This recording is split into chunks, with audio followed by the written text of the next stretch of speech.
happy Tuesday. We're glad to be back with you again. Sheer Motivation Podcast here for another great week of celebrity news around the 757, and your weekly dose of sheer motivation. Yes, hopefully once again we'll be motivating you to move through your work week and life. Thanks for joining us again. Minimize the screen, go over to YouTube, type in Sheer Motivation Podcast, and subscribe. If you don't have time to sit down and watch and you want to listen while you're dropping off kids, picking up kids on your way to work, go over to Spotify or Apple Podcasts and type in Sheer Motivation Podcast and give us a listen. Definitely check us out on all major streaming platforms. We appreciate the love and support thus far, and we do look forward to being your weekly dose of sheer motivation. Yes. So with that being said, how's everyone's week been? How's your week been? My week has been interesting. So I've been spread really thin. I've been working, juggling these children, juggling co-parenting. Mm-hmm. That's a lot of fun. That sounds like a two hands full. So, yeah, I've been juggling all that stuff and trying not to lose my own motivation or sanity. But it's all things, I'm going to believe that all things are working together for my good. Yeah. So we did talk a little bit about, the stress and anxiety of being a parent, wearing the multiple hats. We've gone over several different tips on health, wellness, how to combat anxiety, depression, how to, self-care and love on yourself. Mm-hmm. And Delina, tell us, what have you been doing to stay afloat? I've been saying some colorful words. I've been deep breathing. It's a lot. It's a lot. But the kids, I love my kids, so it's all worth the while. But listen, sometimes it's co-parenting ingredient. Mm-hmm. Yeah. So co-parenting is it's a sensitive subject because it depends on who you're co-parenting with. So you can be the best parent by yourself, but then when you throw another personality, another set of morals and characteristics into the equation, co-parenting can be difficult. Right.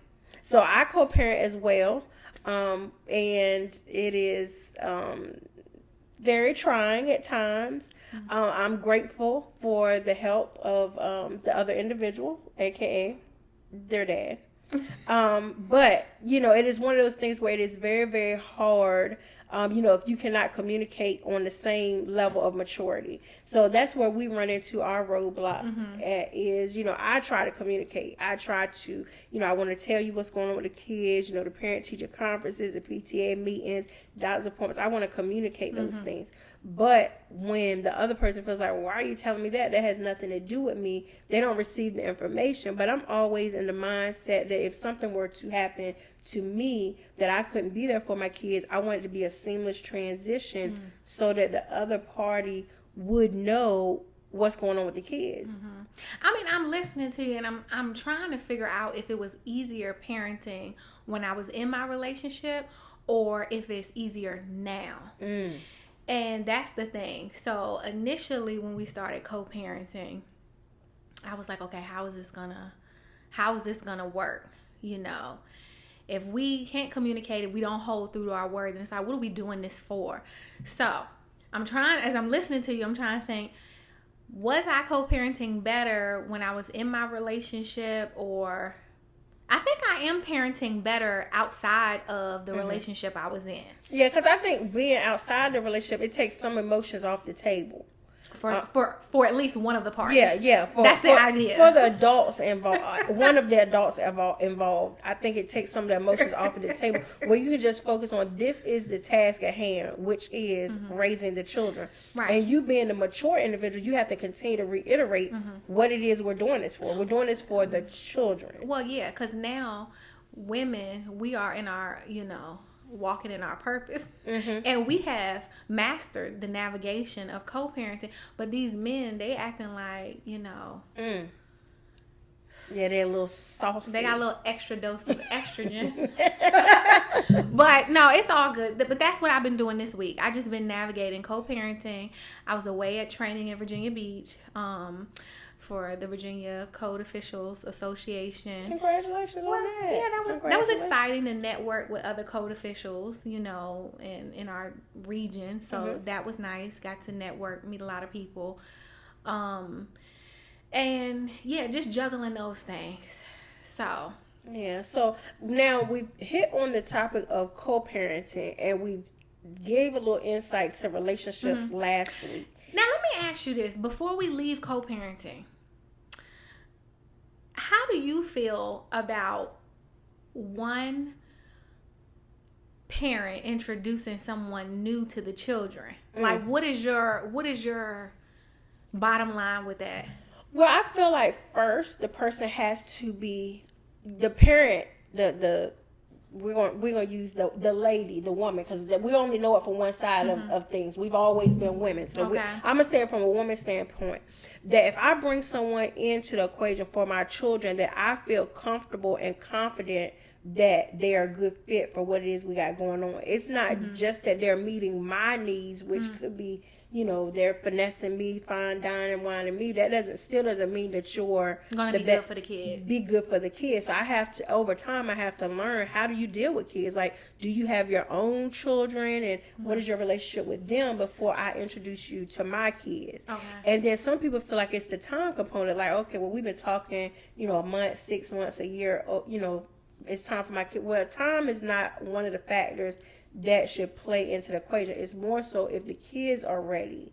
And then what role are they going to play in the kids' life? If they're just going to be somebody that the kids identifies as that's daddy girlfriend, or that's, that's the person that comes over here a couple of times, then, you shouldn't shove that person down the children's throat. You know what I'm saying? Unless they're going to be picking them up from school, taking them to doctor's appointments, at their football games, then, they can be around so much. I just feel like it's very tricky. Like, it is. I mean, do you require so like, let's just say the father of the child is dating someone new. Do you require to at least meet the person he's dating? No, I never require. Do you want to talk to her? You want to kind of gauge where her head is at? I do. So no, I don't. I need to see you, because my daughter's father is actually married now. You know what I'm saying? And so, but it was individuals before her, and I didn't have to meet them, and I was fine with that. But these people, this person gonna be around your child, right?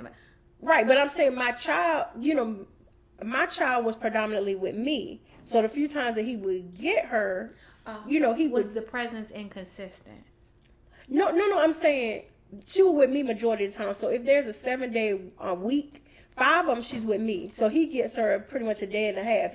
Picking her up takes a half a day, dropping her back off takes half a day. And during the day and a half, this other woman is going to be around your child. Right, but minimally. I need to see you. But minimally, because he's spending time with his child. So well, then I need to lay my eyes on you minimally. Yeah, so I mean, I never had that requirement. If my child came home and seemed like she was frazzled or upset or something that had occurred during that, that time that they were away, then I would, try to unpack that part. Now, I wouldn't, what happened while you was with daddy? Like, was that girl there? I wouldn't do that. I wouldn't do the 99 questions of a child. But if she came back and she was acting like her, if something need to be investigated. Right. Then I would ask the question like, okay, so you were at daddy's house and who else was there? Okay, and what did y'all do? And did she say something? Were her kids there? Because, kids within itself is a fragile topic. Yeah, see, I just like to go. I guess for me, just in a general sense, because I know co-parenting isn't like the meat and potatoes of what we're going to discuss today, but I'm just saying, once a relationship closes and this person that I have children with decide to move forward and date somebody new, I'm cool with that. But if you're going to have this person around my children, I need to talk to her. I need to kind of just introduce myself just to get a gauge. I read people very well, which is why I say I need to lay my 20/20s on you. I pay for 20/20 vision, and I need to lay my 20/20s on you. And I just need her to know what my expectation is when it comes to dealing with my children. Because the person that you meet may change a little bit if we have a misunderstanding. Well, I feel like your situation is unique, and I don't know your whole entire situation. I know y'all do 2 weeks, 2 weeks. Mine would only be like a weekend, or maybe a few weeks during the summer. You know what I'm saying? Yeah. So I think during that time he might have been keeping whoever at bay. You know what I'm saying? Okay, like could be. He could be saying, "Hey, I got my kid this week." You know what I'm saying? And I ain't gonna, I'll see you during the day, or you can come over late night after she go to sleep. Like I don't know how he was working it out, but. It was minimal. Like it's very few ladies' names that I can say my daughter ever came back and mentioned to me while she was in her dad's presence. Okay, that's cool. So I'm saying your situation is a little bit different because it's a longer extended amount of time. Mine was kind of not like that. Okay. So, but what I will say to parents that are out there, be mature in your communication, be mature in what your desires are. Okay, so speaking of co-parenting, at some point to get to co-parenting, you have to end your relationship and break up. So speaking of breakups, it's a lot of breaking up going on. Yes, it is. Yes, it is. Breakup season. Probably on the celebrity level, but it's definitely prevalent in the news and things right now. We're seeing Remy and Papoose. Supposedly there are rumored allegations of some cheating or infidelity going on there. Dang. Yeah. I really liked Remy and Papoose. I thought I know. I mean, obviously, I watch Love and Hip Hop, and I'm familiar with Remy and her music. I know she was in jail, and he waited on her. It just seemed like a fairy tale love story. Yeah. With a different twist. So supposedly they broke up because of cheating. Supposedly they're going through some type of scandal in regards to her supposedly being infidelity. Infidelity. Well, when a woman cheats, we're not gonna justify. We can't justify. It's no one cookie cutter answer on why a woman cheated. And then I think it is. But I'm saying from our standpoint of being on the outside looking in, we look at Papoose like a good guy. You know what I'm saying? Like, hey, you rode for a woman. Yeah. While she was incarcerated, she came home. You married her. Y'all had a couple of babies together, or at least a baby together. And they had some past issues with fertility and things like that. So it's like Papoose is holding up his end of the deal from what we see. Right. But he probably was knocking them down when she was in jail. Well, I mean, they've been saying that too, but you can't there is no justification in cheating or in being what is it? You can't even say it, so it don't matter. Right, infidelity. That's the word. But once you need to get all that out your system before two become one. I do agree with that. If that's what you want to do, if you want to play the field, you say, "Hey, I'm not looking for nothing serious," and y'all rock out. It's your lucky day. It's not your lucky day. And y'all working like that. But once you two become one, then you're saying that the person I'm with is the person that I want to wake up to, go to sleep with, whose name I want to call. We got to figure this thing out. We hit a speed bump. We got to figure this thing out. But I do think that cheating means there's some type of deficit in the relationship. I would dare to say, somebody's emotional needs aren't being met. Okay. And so, I think that's true for the woman. I think if a woman is stepping out, it's because her emotional needs aren't being met. Oh, yeah. And then sometimes I just think men just do it because it's just an opportunity. Yeah, I think guys have a hard time saying no, I'm not interested, or no, I'm already booed up. I'm already in something that would hurt her feelings. Yeah. So the other breakup is Jeannie Mai and Jeezy. Yeah. So now, I really liked I was rooting for them. I thought that little Blasian baby was adorable. I didn't see the relationship coming, but I thought they looked cute together. And then all of a sudden, boom. we get the sad and sad news that they're getting a divorce. And from our understanding, Jeezy filed for divorce. So Isn't she contesting it? I've heard that. She fighting for that. She's fighting for that. Listen, I be fighting for it too. Jeezy, holla. I be fighting. There you go picking again. There you go picking again. I be you fighting. Let that man find you. You better let him find you. Listen, Jeezy. If Jeezy show up, I'm going over there and I'm shooting a shot. I want you to know that. Yeah. But in the Jeannie thing, Jeannie was previously married. And she was. Yeah, she was married to a Caucasian man, and they didn't have children together and the breakup was supposedly because he wanted kids and she didn't. Mm-hmm. And so then for her to get divorced and then to get with Jeezy and then to now have a child and then to now be going through this divorce, further reiterates what I say when I say, once you're alone, once after a breakup or a divorce or whatever, you got to take that time to heal and truly, honestly get to know what makes you tick before you get into something new. So what is the street saying about why they're parting ways? Well, there are clips that say that Jeannie's attitude is terrible.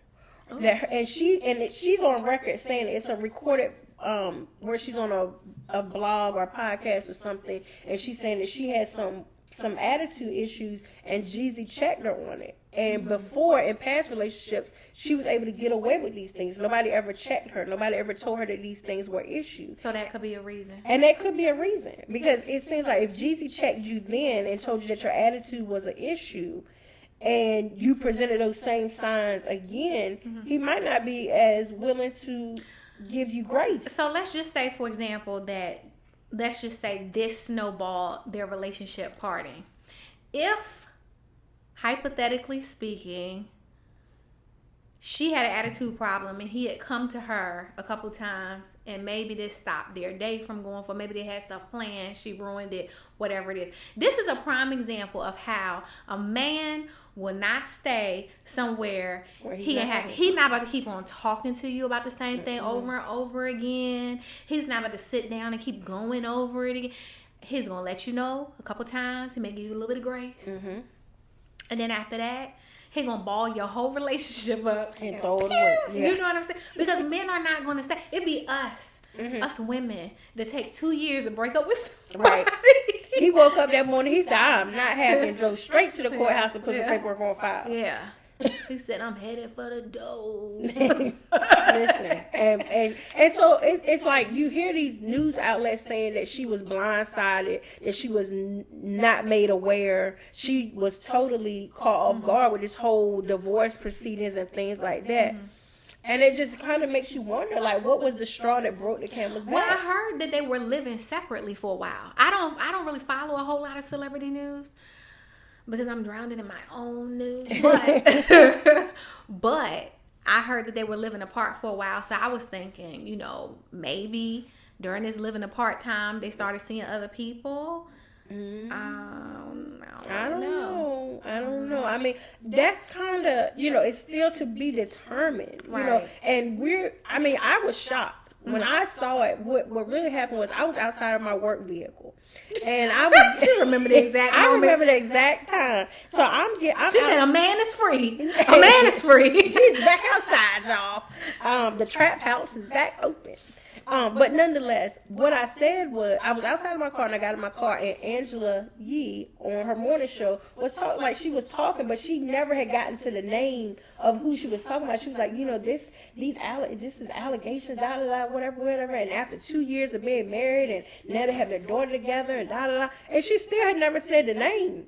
So I literally was like, I'm hanging on, like, oh, well, who's she talking about? Well, and then when she says it, I'm like, oh. Well, whatever's going on with them, I do hope that for the sake of the kids, they can just handle everything amicably. Yeah. Smooth. And see, I don't know if Jeezy's ever been married. I know he has children from previous relationships. But I don't know if he's ever been married. I know that Jeannie has been married, and I know that this is her first child. So you just have to think about where each one of them are in their, in their needs as being in a relationship. Jeezy might have looked at it as one and done. Jeannie, she already had an interview floating around where she had talked to a psychic or somebody, and they told her she was gonna get married again. Like, she already in her second marriage, and they were like, we suspect that this won't be your last marriage. So speaking of marriage, I know you and we were talking the other day, and one of the things that you said was that you don't wish to marry someone who has previously been married. That's what I said. That's what she said. It's on record. It's on record. It is now. It's on record. So I want to talk to you a little bit about that, because here on Sheer Motivation Podcast, we're motivating each other and others to possibly see things from just a different perspective. Doesn't mean you're wrong, doesn't mean I'm right, and vice versa. It's just the sheer conversation to just try to look at it from a different angle. Correct. So just give me your bottom line about what made you feel, or what makes you feel like you would prefer not to marry someone who's been married before. Mic check 1 2 1 2. Okay. So for me, and this is one of the things where I kind of stand on it, and I have my reasonings, due to dealing with men that have been married previously. So you're tainted. I have my opinion on. Why you got to lean forward the microphone? Because I want to make sure that you want to make sure that the people. Because I'm not just pulling a perception out of the air. I'm telling you, the individuals that I've dealt with had already been previously married, and then when I brought up hey, are you ever considering getting married again? I mean, they turned into whole monsters. I ain't never getting married again. So they were bitter. They were bitter. And it was like, well, I don't, you probably have already been predisposed to hurt. You haven't really dealt with the emotional side of things. And then I'm getting someone that's already been bruised due to a past relationship, something I didn't have any bearings on. So I look you chose them. Right, but that's not one of the questions. Like, when you're building a relationship, so you start with, hey, you single, married, whatever. So what are those meat and potato questions that you're asking? So once you discover these men, they have been married before, then what is the next set of questions that you ask? I'm asking, are they interested in getting a relationship? Like, what are their goals for a relationship? So I'm a man. Mm-hmm. This is gonna be a good. I'm a man. She's a man. I'm a man. At least she's a man. She's a cute man too, ain't she? So I mean, hey, someone act just like me. Right. So if I'm a man and you are pursuing me, and you find out that I have indeed been married before, right? The next set of question is: are you open to exploring the possibility of a relationship, or do you even dig a little bit into what made that marriage go left? Oh yeah, so I asked them, how did it end? How long has it been? What's the time lapse? And sometimes they'll say it was her or it was them, or maturity wasn't there. She wanted a man to do this, I wasn't willing to do that, but then later I saw why that was necessary, whatever. Or they'll just swear that, it just was the worst possible timing. Okay, so when you meet a man and you went over, and he happens to be married before, you went over the who, the what, the where, and all of the things, what sort of conversation would you have with him that would allow you to open up what sort of conversation would you have with him? What things would you need to hear from him that will suggest to you that he's in a space of growth? When I say, are you open to getting married again? And I mean, why you got to come out the gate with the, I mean, that's so. But I'm saying I don't move quickly. I don't move quickly in relationship. No, it doesn't. I don't move quickly in relationships. So I'm getting to know you. You getting to know me. Whenever that talk maybe it's me. Right. Maybe it's me. I just believe at getting it all out there on the table, because I just feel like in past instances, I feel like I've wasted time on individuals that had tainted images of marriage, and my goal is to be married. So if my goal is to be married, then why am I sitting here trying to convince somebody that doesn't want to get married or has already been married to get married again? If their talk that they're having with themselves is that they're not interested in it. Right. Well, I think men know who they want to marry. Right. So I need to know if it's me. Because if it ain't me, then let me go ahead and get off this roller coaster. She need to know within the first 45 days. Yeah. Is it me? Do I have what it takes? Do I have what it takes? And if I don't, then this is all I got to offer. So let me go ahead about my business. So I'm very, very confident in the type of person I am. You know, I do feel like I have the attributes that, you know, a wife would possess. I'm very nurturing. I'm very caring. I'm compassionate. I cater to my man. Then Tina said she rubbed feet. Yeah, I rub feet. The DMs is about to be going off. Listen, I take care of my man, but I ain't met him yet. So you're not rubbing. Currently, you're not rubbing no feet. Currently, I'm not rubbing no feet because I done kissed too many frogs. Oh, girl, I thought you was about to say you done kissed some feet. I would say, hey, if you into that kind of thing. Listen, I done kissed too many frogs, so therefore, I got to know that the same energy that I'm putting out is the same energy that I'm getting in return. And the last few individuals, I haven't been getting that. Okay. And, you know, it makes for, you know, a much healthier, productive relationship when both people are willing to pour into each other. Do you think you're bitter? No. Okay. A lot of men say women are bitter. I don't think you're bitter, but I don't know you in the capacity of dating. Listen, for all you ladies out there, I'm trying to help y'all guys. Like, I'm trying to help, like, when your guys come up and they start having that negative, nasty talk, I'm getting in their ears and I'm saying, you know, what did you play? What part did you play in this whole debacle of a fair relationship? Do you think that a relationship is 50-50?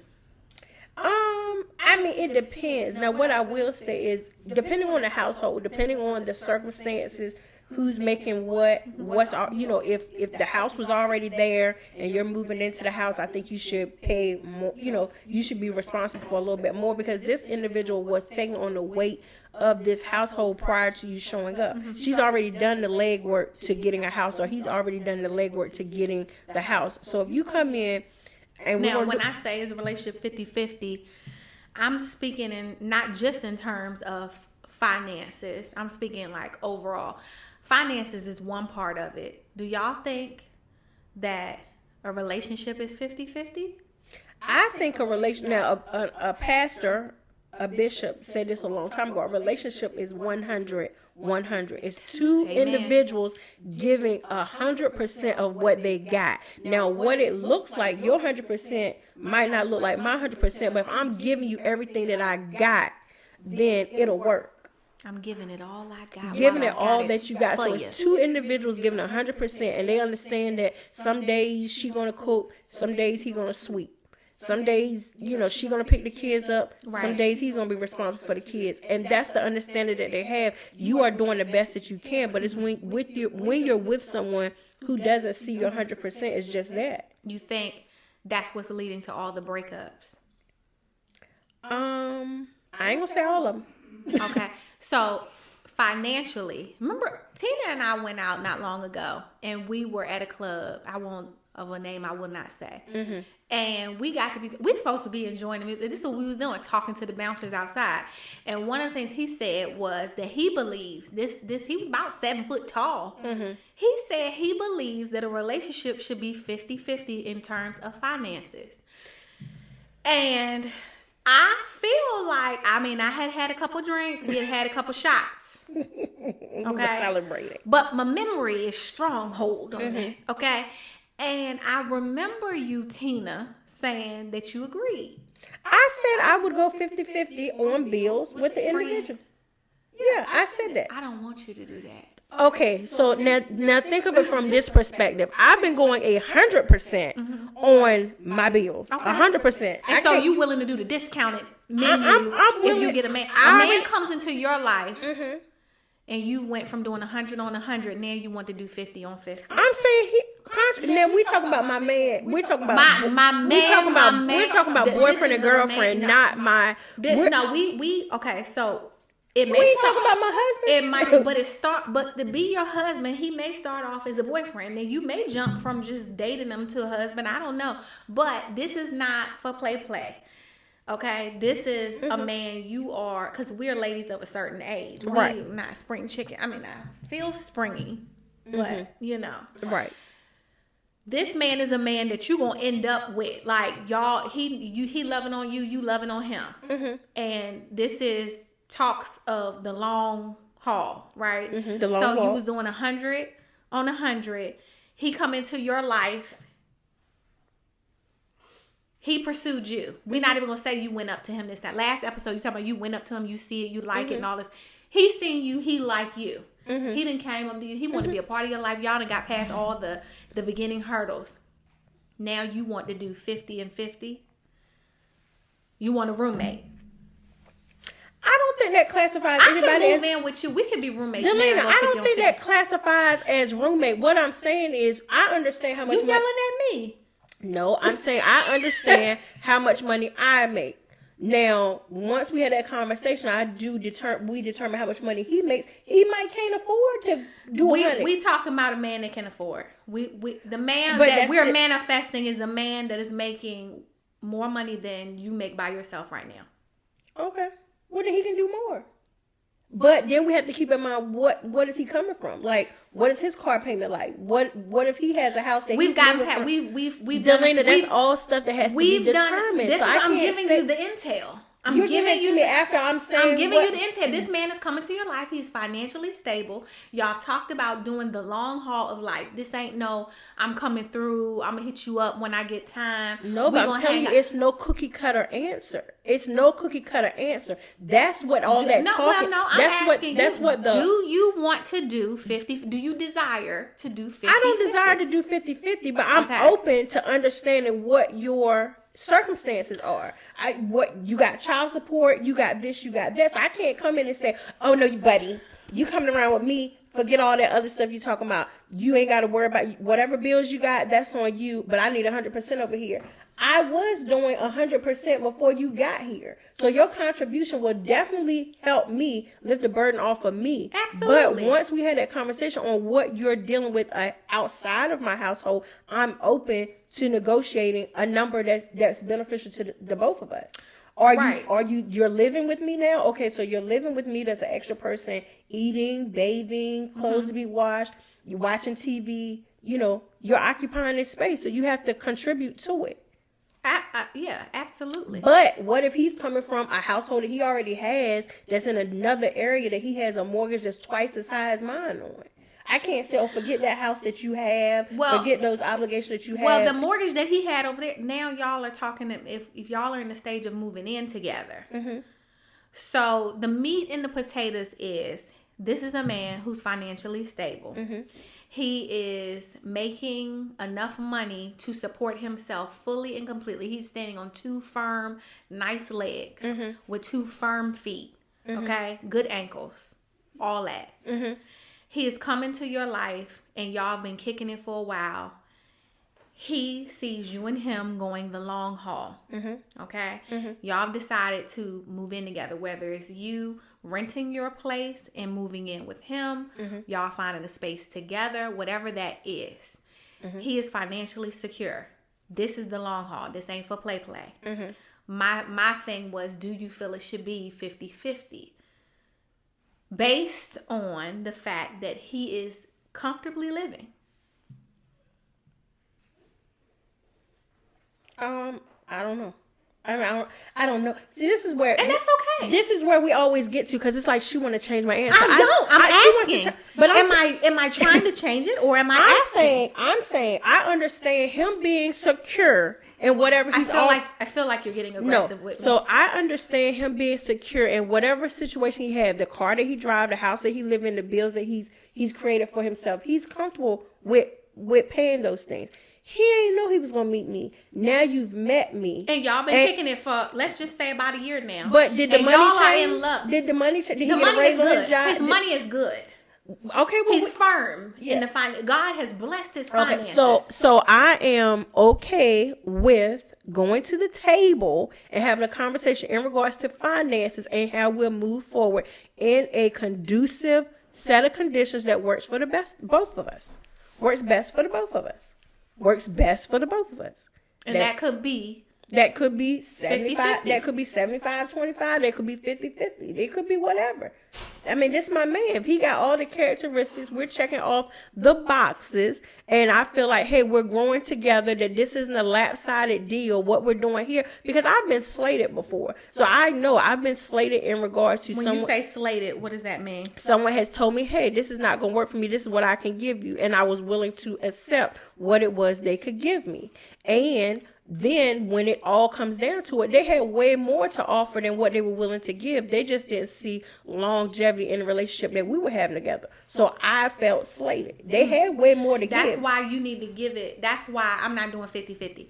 Because men know what they can do and what they cannot do. This is what it looks like to me. So in our past, we've talked about, I do believe a man is a provider. Mm-hmm. I do. It's been instilled in my way of thinking, how I grew up, the men that I saw in close proximity, taking mm-hmm. care of their wives. And I believe a man is a provider. I believe that the main vessels of that household is for that man to supply. That mortgage, that rent, that light bill, that water bill, all the main vessels that we could not live there without. Mm-hmm. I believe that a man is a provider, so he should be taking care of those main core things. Period. The mortgage, light bill, water bill, the main things you could not live there without. Now, the rest of the things I'm willing to be a helpmeet on. Mm-hmm. I'm willing to go in with the food. I'm willing to go in with the date nights. I'm willing to take care of the needs of the children, make sure that we have, necessities for the household. But and this is why, and I'm gonna tell you why I said it, because like we've also talked about, I was in a marriage for 10 years, just mm-hmm. about, we'll cap it at 10 years. I did 50-50. Sometimes I was doing 75 and I don't know what he was doing, mm-hmm. And what I find is that I lost my soft girl because mm-hmm. now I'm in the mud getting it with you. Mm-hmm. I can't be soft and be the woman I need to be because I'm fighting the fight. I'm fighting a good fight like you. Right. I believe that God called the man to die for his family. What that means is it's a more of a metaphorical sense.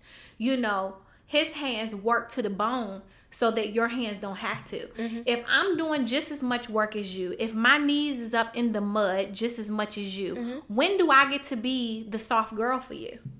When do I get to say, baby, come on in here, I want to rub your back? I'm tired. I don't want to rub your back. Mm-hmm. I need my back to be rubbed. I've been out here lifting and pulling and tugging and dropping and doing.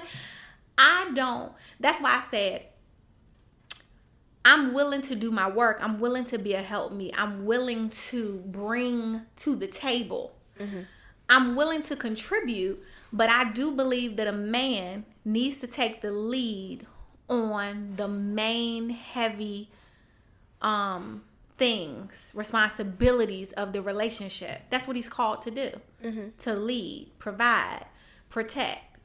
If I'm doing just as much as the man, then I don't feel that I can be the same version of the woman I want to be to him. I can understand that. But that's just how I see it. Nothing is wrong with saying, okay, we're going to split everything down the middle. I just don't want a relationship like that. I did that. And what I know for me is it just gave me the sense of, it took away from my softness. But somebody else could love it. Like you said, if you go from a space where you're doing all of it by yourself and you get with this man, you may be more inclined to just accept whatever he is given. And if he's going to do 50, it's like, okay, well, this is 50% that I don't have to do that I was doing before. Mm-hmm. But I think for me, I really just want a relationship that is designed the way God intended it to be. And I just want a full-grown man walking 100% in his purpose and feels like this is my lady, this is my queen. I'm coming into her life to lighten her load, to make things easier. Now, if he can't do it, that's one thing. You have to decide as a woman if what he can't do is a big deal for you.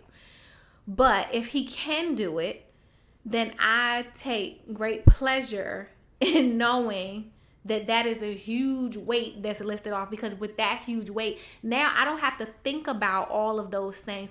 I can put my efforts into being more of a woman that I need to be for him. I can take time and make our house a home.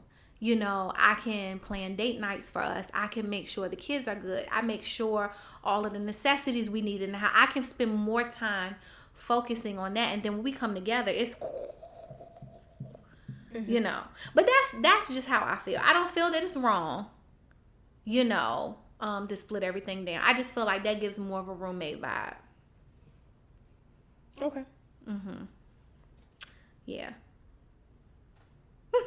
What she said. That's what she said. So, as you see, there are two very different perspectives on things.